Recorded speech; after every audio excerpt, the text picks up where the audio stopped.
জয় যিশু প্রভুকে ধন্যবাদ দিই।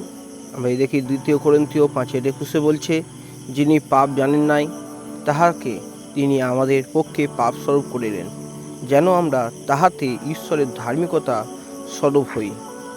যীশুখ্রিস্ট যিনি নিজে কোনো পাপ করেননি, তাকে ঈশ্বর আমাদের পাপের প্রায়শ্চিত্ত স্বরূপ, পাপের ফলস্বরূপ শাস্তি ভোগ করার জন্য উৎসর্গ করিলেন।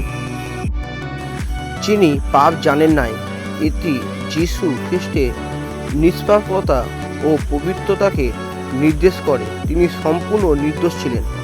এর উদ্দেশ্য হল যেন আমরা যাহারা তাহার ওপর বিশ্বাস রাখি, তাহার মাধ্যমে ঈশ্বরের ধার্মিকতা লাভ করতে পারি। এই বাক্যটি শেখায়, তাহাকে তিনি আমাদের পক্ষে পাপ স্বরূপ করিলেন।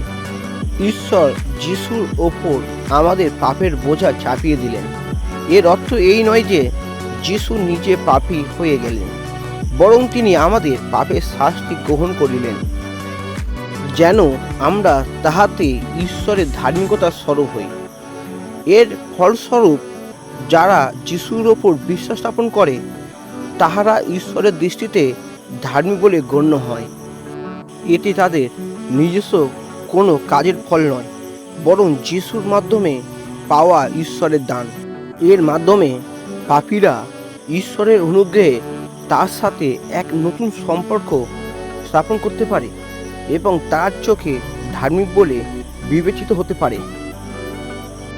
এই বাক্যটি খ্রিস্টানদের জন্য সুসমাচারের মূল বার্তা, যা ঈশ্বরের ন্যায় বিচার এবং ভালোবাসার এক অপূর্ব সমন্বয় দেখায়।